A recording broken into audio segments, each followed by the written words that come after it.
Our company might have some difficulties employing person with autism.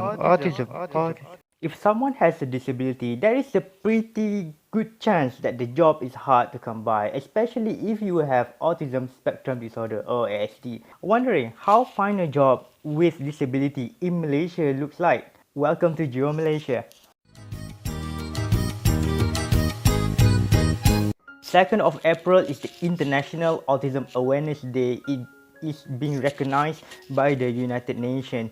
Annually, there are mid-sized celebrations held to recognize autistic children below 18. However, what will happen when the autistic children grow up? Will they join the mainstream society or more importantly, get a job? Let me explain briefly what is the autism spectrum disorder is all about. According to the National Health Services in UK, also known as the NHS, autism is a lifelong development disability which affects how people communicate and interact with the world. To make it simple, person with autism have difficulties in communication, whether it's a verbal or body movement. Person with autism tend to have a routine or repetitive activities which makes any disruption could lead into a breakdown. That is why person with autism rarely talks, especially to strangers, show little emotion if any, and oversensitive to touch and change. It is simply because there is a difference of understanding between the world in this brain and the world around the person. In Malaysia, autism spectrum disorder (ASD) is one of the recognized disabilities by Department of Welfare. Autistic children usually got support from the government and also from the NGOs in the form of basic education and disability allowances, and also some of the therapies and also the session that could improve the way to communicate with the outside world. Autistic children maybe after all these things, all the education, the therapy and so all the classes, when they are 18 years old, they can act like a normal, right? With an expectation that can leave the school and work in a company or set up a business, can vote in an election or getting into a relationship. But all of those are always out of reach if person with autism did not have a job. Let me explain. Employment rate among disabilities in Malaysia in general is harrowingly low, and the unemployment is really high, and the rate of people who get a job for autism is even lower among the person with autism. In developed countries such as United States and United Kingdom, unemployment of persons with autism is hovering around 80%. Since there is no exact number in Malaysia for the recent years, just assume that the number is higher because hardly any company is willing to employ person with autism. You might ask why? Let me explain in this scene where there is like one person try to apply in the one position in a company.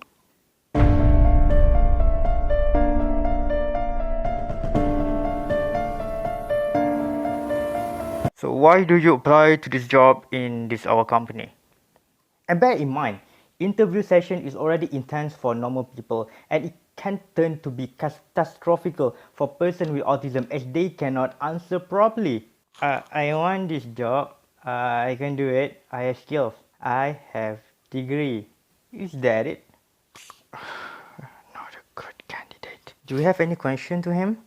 Do you have any question? No? No question? And that is a summary of every job interview that I personally attend. Every single interview, and often the interview process is hardly related to any of the jobs or position that I apply to. And since the interview is so intense, it's mainly verbal and communication, so you know how the result is 100% failure. Okay, you might ask, why person with autism want to work in the first place?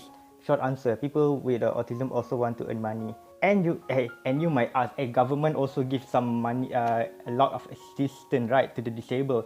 Listen here, my fellow citizen. Malaysian government pay about 300 ringgit per month for eligible disabled in certain categories such as students and also the bedridden. Bedridden means that you just stay in the bed and cannot move.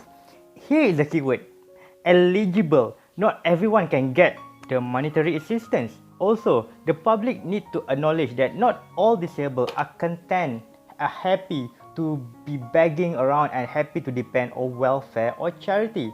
For example, like if there is a income, I could buy a new microphone that's already been broken. That is why I use this thing compared to my previous video. That is why even disabled people want to have a job instead of begging or just selling tissues on the street. And another question is that instead of applying for the company, why not just open a business? Of course, certain talent, if shown properly, has a potential to be a reliable source of income. There are autistics that are really excellent in drawing and painting, and there are some of the really good with data and numbers or computer processing, where there is one person with autism that make poorly edited educational videos that nobody wants to watch. And often these talents are so amazing to watch but hardly monetized, like my YouTube channel.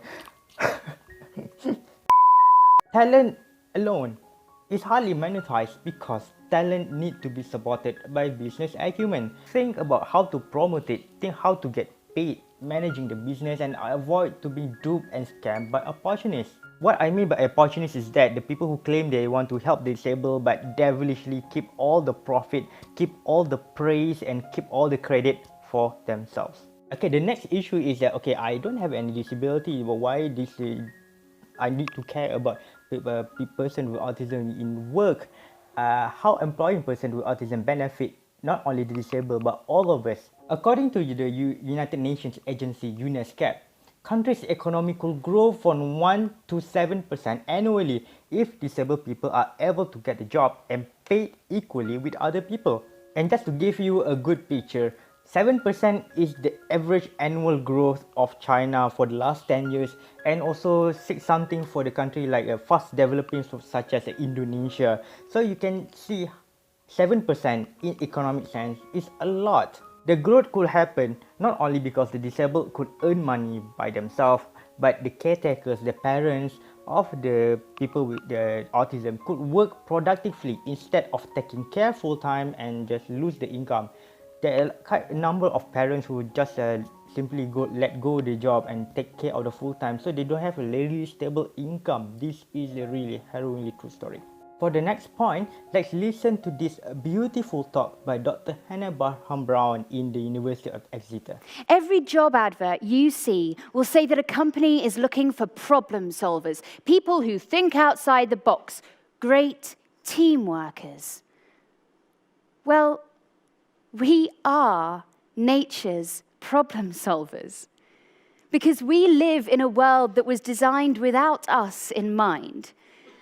I've developed phenomenal problem-solving skills because the world has not given me the option. It is so hypocrite and ironic that companies want people who can think outside of the box, dismissing the very people who are already live outside the box, because this world is not accommodating the person with autism at all. And what happened to the company when the company employ the people with autism? Do they go broke? They do lose money? Or what happened to them? They need to spend a lot of money for training or what? Let's hear from Randy Lewis, the former manager of Walgreens, one of the largest healthcare provider in the United States, said about hiring people with autism. That could do the job as well or better that we were unjustly leaving behind. What we did was hire 1,000 people with disabilities, 10% of our entire workforce in the logistics workforce, earning the same pay, doing the same jobs, side by side. The first building turned out to be the most productive in the history of our company. People with disabilities work safer, retention is better, absenteeism is less. As simple as that. In summary, in contrast with what most people think, hiring person with autism actually could make company more money. As simple as that. Employment primarily gives the fulfillment of covering the necessity expenses, giving the sense of fulfillment as a human being, giving contribution to the economy and feel included in the society. So much so that the employment for the person with autism is not only just because of the monetary gain, but also to contribute back to the society, which means giving back in the terms of social networking, in the terms of the building the society, being useful to the to the people, contribute back to the economy in the terms of productivity, in the term of taxes. Maybe you guys say, why you bother about taxes? Because like if you go to the fast food restaurant, you still need to pay 6% SST. Is that still tax? It's still a government tax. So what do you think about this issue? Comment down below. You can put anything you like and start the war in the comment section, or you can just send me a confidential message on this link, whatever appear. Maybe just okay, I'll put it in description, and just say whatever you want.